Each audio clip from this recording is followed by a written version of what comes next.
Okay, here we have typical rust on the side of the panel, and this spot, if we cut like this in the middle and look from the top or let's say if we cut it like this and we look from the side, so it's gonna look like this.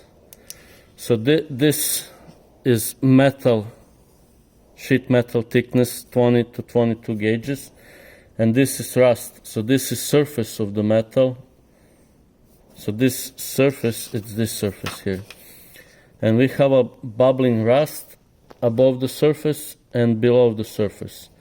So how rust looks like when you zoom in, it has like a roots in the metal to different areas, and it's going deep, sometimes deeper, sometimes shallower in the metal.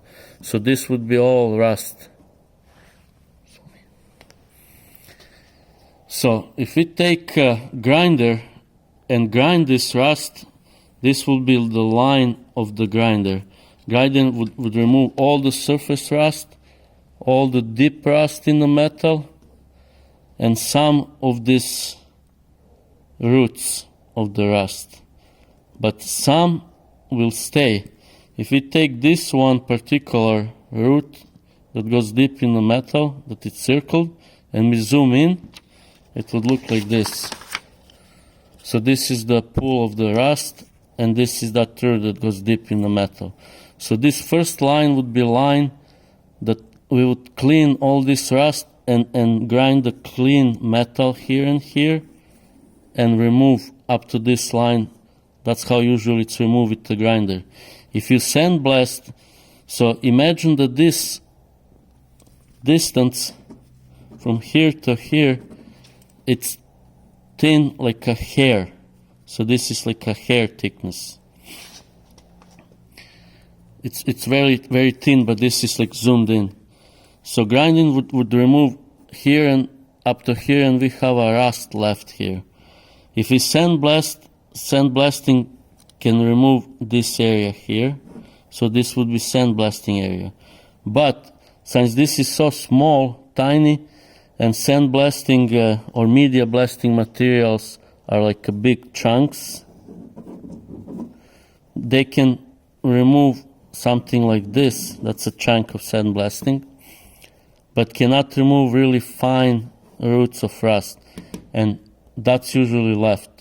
Or even this is left if it's only, if grinder it's used how in most body shops it's used. They just grind this, grind a little bit good metal, and this is all left. If you sandblast, this is left again. Only way to remove this, it's with magnifying 10 times or more so you can see it after sandblasting it's done.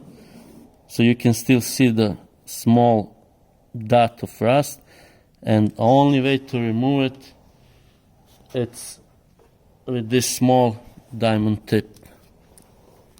So that's the only thing that can remove, and you grind like this with the diamond tip, so you remove this completely, eliminate these small pockets of rust, and then you have clean metal ready for prep. Now I'm gonna show on this example the process. So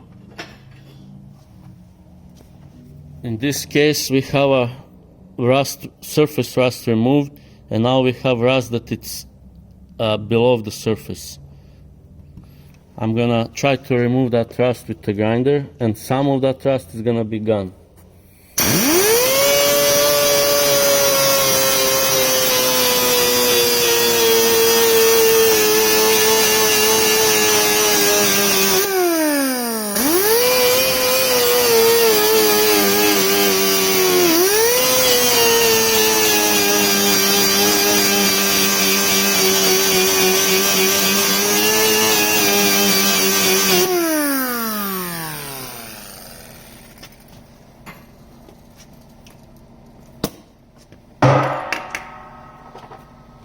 So now we have all the rust removed below the surface of the metal. but we still have a lot of rusty spots. Some of the shallower spots can be removed with a wire grinder, which we're gonna do now. Those big ones, but the small ones are gonna stay. This is wire, like a wire wheel grinder, and they come in two major wire types. These are like a stainless steel, and they come in a soft, they're usually like a yellow color, soft, like softer material ones, but we are using the aggressive one, so you cannot get more aggressive than this wire.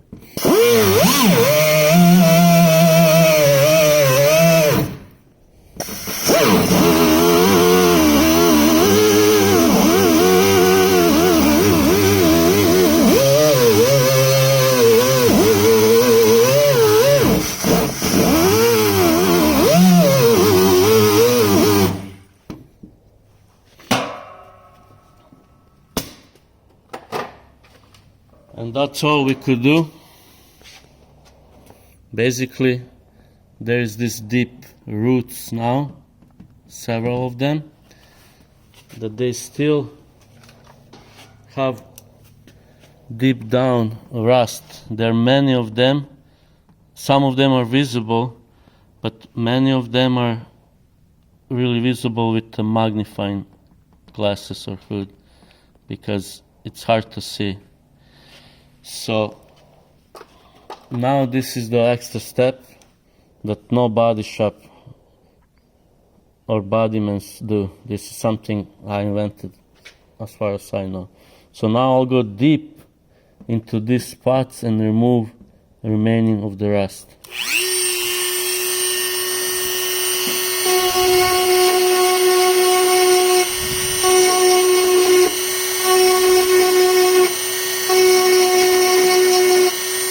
So some spots are deep, you gotta grind more.